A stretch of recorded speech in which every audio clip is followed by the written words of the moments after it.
Hello बच्चों, नमस्कार। मैं मनोज कुमार आप सभी का स्वागत करता हूं आपके अपने यूट्यूब चैनल बिग बिन स्टडी में।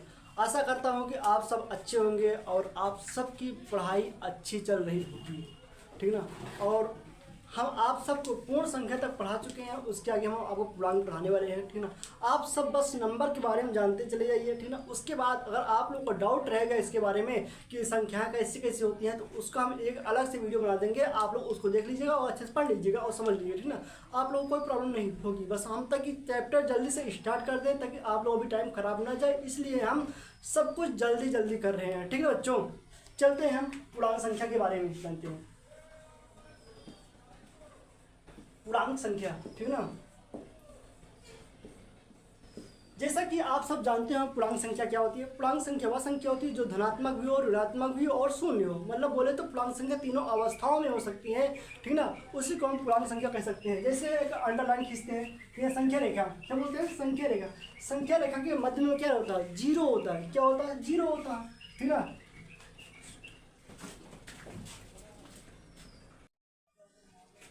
जैसा कि आप सब लोग जानते हैं शून्य के दाहिने तरफ धनात्मक संख्याएं होती हैं, शून्य के दाहिने तरफ धनात्मक संख्याएं होती हैं और शून्य के बाएं तरफ ऋणात्मक संख्याएं होती हैं। तो हम आपको दिखाते हैं कैसे होती हैं। मार्कर चल नहीं रहा है, सर इसने हिला दिए।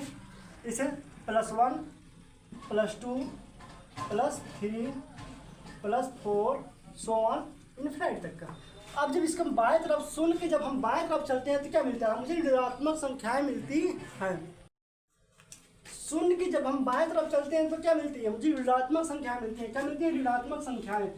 जैसे -1, ठीक ना, -2 -3 -4 सो ऑन इनफिनिट तक का, ठीक ना। इसे हम बोल सकते हैं क्या, दायां। इसे क्या बोल सकते हैं, इधर को बायां, ठीक है ना। बाएं तरफ एक, दाहिने तरफ, ठीक है। तो अब आपसे हम एक क्वेश्चन पूछते हैं, क्या जो सभी पूर्णांक संख्या होती हैं इसमें हम सबसे छोटी पूर्णांक संख्या को मालूम कर सकते हैं या सबसे बड़ी पूर्णांक संख्या के बारे में हम जान सकते हैं? तो इसका आंसर है नहीं। क्यों? अगर हम इधर चलेंगे, जब दाएं तरफ चलेंगे पूर्णांक संख्या पे, तो क्या होगी, मुझे बड़ी संख्या मालूम ही नहीं पड़ेगी, क्योंकि संख्याएं क्या है, अनंत हैं जिसको हम गिन ही नहीं सकते। और जब हम छोटी के बारे में जानेंगे, किसके, छोटी संख्या के बारे में जानेंगे, जब इधर चलेंगे तो सबसे छोटी संख्या मुझे मालूम ही नहीं पड़ेगी, क्योंकि संख्याएं क्या है, अनंत तक की हैं, ठीक ना। अब आपका टॉपिक यहाँ पे खत्म होता है, क्या पूर्णांक खत्म होता है। अब सीधा आता है किससे, परमेय संख्या। परमेय संख्या होती क्या है, ठीक ना। क्या परमेय संख्या होती क्या है, ठीक ना। रुको, चले हम परमेय संख्या। परमेय संख्या, जैसे कि आप लोग को पता होगा, परमेय संख्या वह संख्या होती है जिसको हम अंश और हर मतलब भिन्न के रूप में लिख सकते हैं, या बटे के रूप में लिख सकते हैं, या p/q के रूप में लिख सकते हैं। उसे हम क्या बोलते हैं, परमेय संख्या। p/q के रूप में लिखते हैं किसको, परमेय संख्या को, ठीक ना। अंश और हर के रूप में लिख सकते हैं, किसके, अंश और हर के रूप में लिख सकते हैं, ठीक है ना। या भिन्न के रूप में लिख सकते हैं, इसमें भिन्न, ठीक है ना।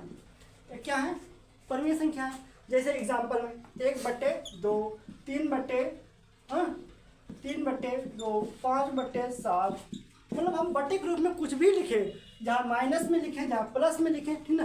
ये सभी क्या है, परमेय संख्या है। क्या है, परमेय संख्या है, ठीक है ना। समझ रहे हैं आप लोग। और परमेय संख्या से मालूम जीरो लिख दिए, क्या, जीरो लिख दिए। तो जीरो क्या है, जीरो भी क्या है, एक परमेय संख्या है, ठीक ना। जीरो क्या है, एक परमेय संख्या है। कभी कभी टॉपिक आता है, जैसे में 1/2 लिए, ठीक ना। इसको डिवाइड कर दिया, कितना आया, 0.5 आया ना। तो अगर पूछा जाए क्या 1/2 एक कैसी परमेय संख्या है, हम बोल सकते शांत परमेय संख्या है। क्यों, क्योंकि शांत क्यों है, क्योंकि एक मतलब अवस्था के बाद जाके क्या हो रहा, शून्य हो जा रहा है, ठीक ना। एक अवस्था के बाद जाके क्या हो जा रहा है, शून्य हो जा रहा है। मतलब बोले तो उसका जो शेष फल होता है, क्या शेष फल होता है, जब किसी नंबर का शेष फल 0 हो जाए। इस मामले में 1 को हम 2 से डिवाइड करेंगे, ठीक ना, भाग देंगे, क्या आ जाएगा, भाग जाएगा नहीं, लगाएंगे 0 बढ़ाएंगे पॉइंट, यहाँ पे आ जाएगा 10, 2 पंजे 10, है ना, क्या हो जाएगा 2 पंजे 10, ये कट गया, शेष क्या होगा 0 होगा। जब शेष 0 होता है इसका मतलब ये होता है कि जो भी जिसे मान लो 1/2 है क्या है, एक शांत परिमेय संख्या है। कभी कभी अवस्था ऐसे भी आती है जब वो शेष 0 ना हो, शेष फल 0 ना हो, मतलब वो क्या हो, टर्मिनेट करता जाए, मतलब बार बार रिपीटिंग करता जाए, तो उसे हम क्या बोलते हैं, अशांत डेसिमल बोलते हैं या अशांत परिमेय संख्या बोल सकते हैं, ठीक ना। तो आप सबको परिमेय संख्या के बारे में मालूम पड़ गया है, परिभाषा लिख देते हैं आप सबको, ठीक ना। परिमेय संख्या क्या होती है, अगर आप सबसे हम एक क्वेश्चन पूछे, क्या एक क्वेश्चन पूछे, क्या सभी पूर्णांक परिमेय संख्या हो सकती हैं, क्या सभी पूर्णांक परिमेय संख्या हो सकती हैं, तो आप लोग का जवाब क्या होना चाहिए, हाँ हो सकती है, क्योंकि जो परिमेय संख्या है ये पूर्णांक संख्या से ही बनी है, ठीक ना। जैसे मान लो हम -5 लिखे, क्या लिखे -5, तो ये क्या है, परिमेय संख्या है, क्यों, क्योंकि हम अगर -5 को अगर 1 से डिवाइड करेंगे तो हमारा आंसर क्या आएगा, -5 आएगा, है ना, क्या आएगा -5 आएगा। अगर हम 0 को अगर 1 से डिवाइड करेंगे तो हमारा आंसर क्या आएगा, 0 आएगा। इसका मतलब ये है कि हम बोल सकते हैं कि सभी पूर्णांक परिमेय संख्या है।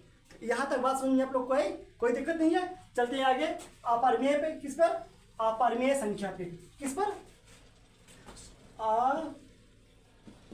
अपरिमेय संख्या। जैसा कि आप सबको पता होगा, अपरिमेय संख्या वह संख्या होती है जो बटे के रूप में ना हो, ठीक ना, क्या, जो बटे के रूप में ना हो, ठीक ना, जिसका दशमलव